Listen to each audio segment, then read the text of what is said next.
Corona পরিস্থিতির কারণে শিক্ষা প্রতিষ্ঠান বন্ধ থাকা অবস্থায় ডিকেজিএস ইউনাইটেড কলেজের অনলাইন ক্লাসগুলো নিয়মিত চালু ছিল এবং এখনও আছে। ক্লাসগুলো কলেজের নিজস্ব ইউটিউব চ্যানেল ডিকেজিএস ইউসিটিভি বাংলায় আপলোড করা আছে।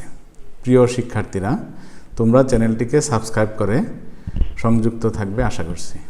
ছাত্রছাত্রীবৃন্দ, আসসালামু আলাইকুম। আমরা আজকে মূলধন ব্যয় চ্যাপ্টার নিয়ে আলোচনা করব। এখন মূলধন ব্যয় আসলে জিনিসটা কি? আর্থিক ব্যবস্থাপকগণ তাদের প্রধান কাজ হলো বিনিয়োগ সিদ্ধান্ত এইভাবে করা যাতে প্রতিষ্ঠান লাভবান হয়, একটা প্রতিষ্ঠান তার কাঙ্ক্ষিত লক্ষ্য অর্জন করতে পারে। দীর্ঘমেয়াদী বিনিয়োগ সিদ্ধান্তের জন্য দীর্ঘমেয়াদী অর্থায়নের প্রয়োজন হয়।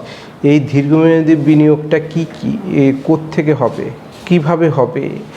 এটা ঋণপত্র বা ঋণ অথবা ঋণপত্র, সাধারণ শেয়ার, অগ্রাধিকার শেয়ার, সংরক্ষিত মুনাফা, এই সব থেকে দীর্ঘমেয়াদী অর্থায়ন করা যায়।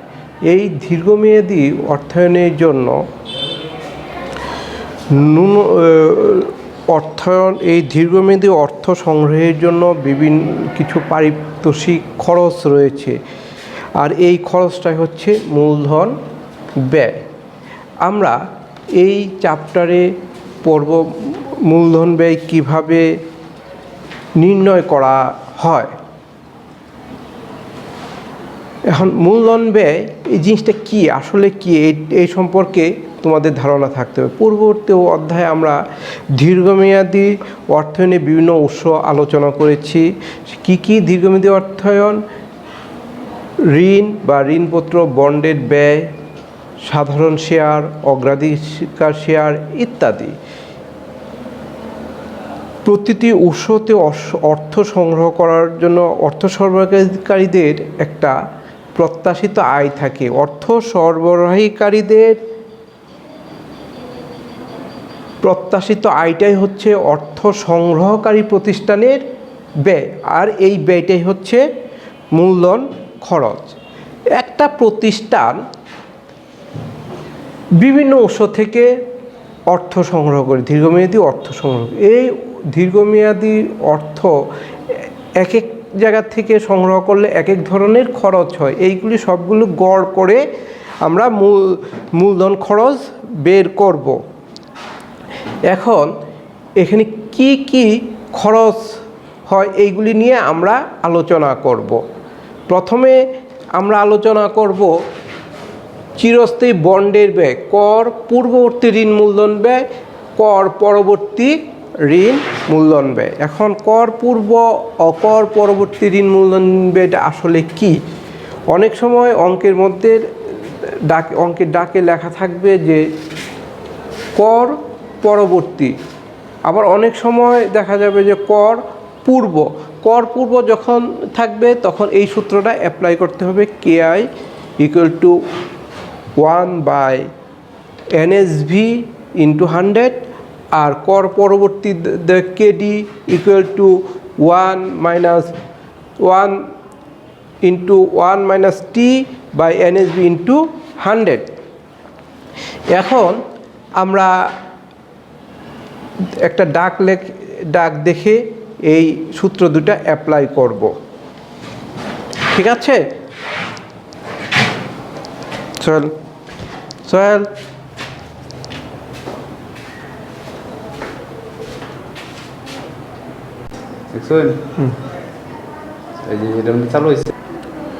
আচ্ছা, ঋণ মূলধন ব্যয়ের দুই ধরনের, একটা হচ্ছে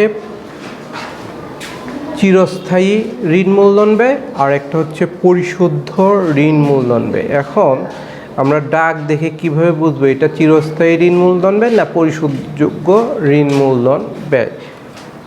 যদি ডাকের মধ্যে মেয়াদ উল্লেখ থাকে সেটা হচ্ছে পরিশোধযোগ্য ঋণ মূলধন ব্যয়, আর ডাকে যদি উল্লেখ থাকে সময় উল্লেখ না থাকে সেই ক্ষেত্রে এটা হবে চিরস্থায়ী ঋণ মূলধন ব্যয়।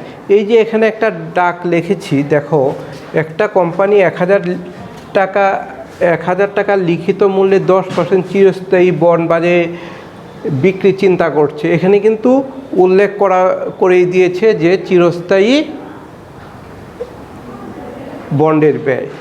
প্রতিটি বন্ড বিক্রি করে কোম্পানি 930 টাকা পাওয়ার প্রত্যাশা করে। উত্তোলন ব্যয় হচ্ছে 5 টাকা।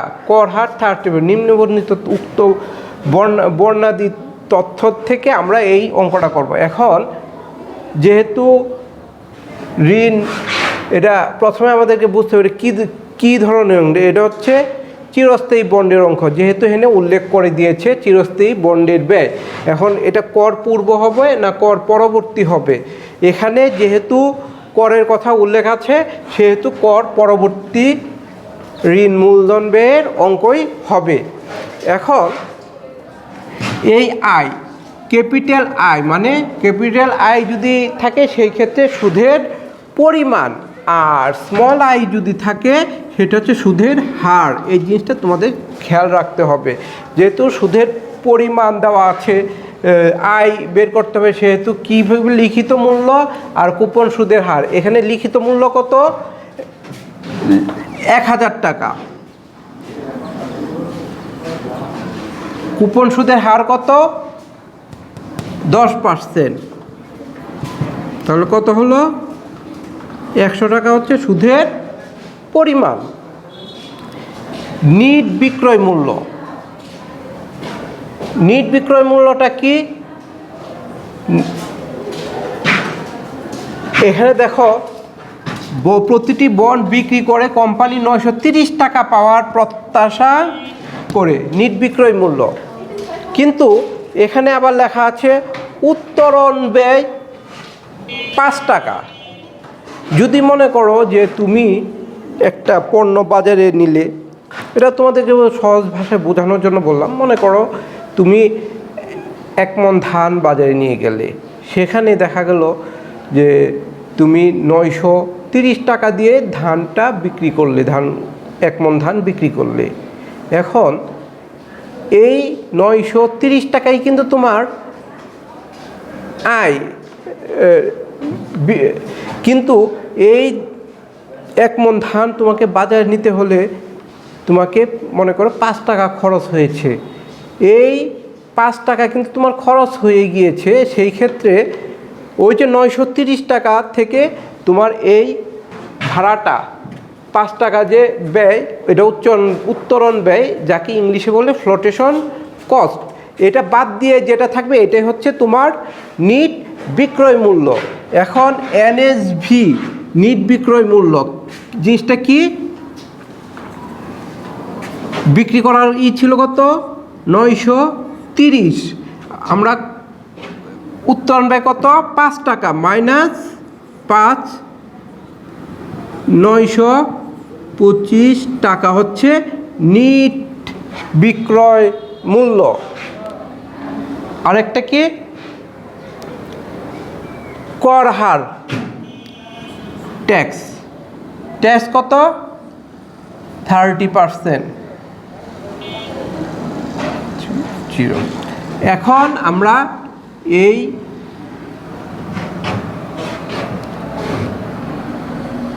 সূত্রে অ্যাপ্লাই করব। কেডি ইকুয়াল টু আই কত? 101 মাইনাস পয়েন্ট, এনএসভি কত? 925 ইন্টু 100।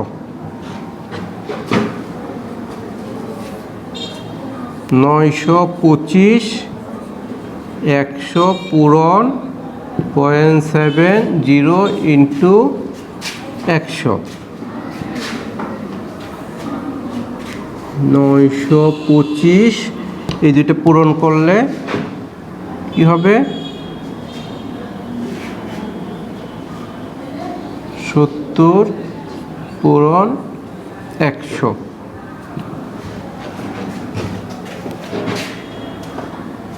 এটা দিয়ে এটা ভাগ করলে কত হবে? এটা দিয়ে এটা ভাগ করো, 100 দিয়ে পূরণ করো।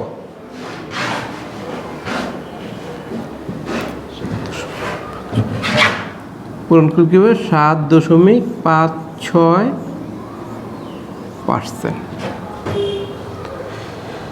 তাহলে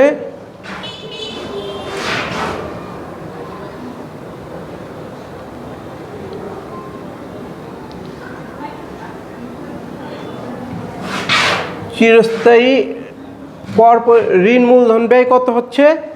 এত টাকা। যদি আমরা কোনো উৎস থেকে এই উৎস থেকে আমরা অর্থ সংগ্রহ করি তাহলে আমাদেরকে 7.56% হিসেবে আমরা খরচ হবে। এটাই হচ্ছে ঋণ মূলধন ব্যয়। বুঝতে পারছো? এটা হচ্ছে চিরস্থায়ী ঋণ মূলধন ব্যয়। অনুরূপভাবে পরিশোধযোগ্য ঋণ মূলধন ব্যয়ের অঙ্ক করতে হবে, ওরকম সূত্র আছে। আমি পরবর্তী ক্লাসে তোমাদেরকে এই সূত্রটা নিয়ে আলোচনা করব।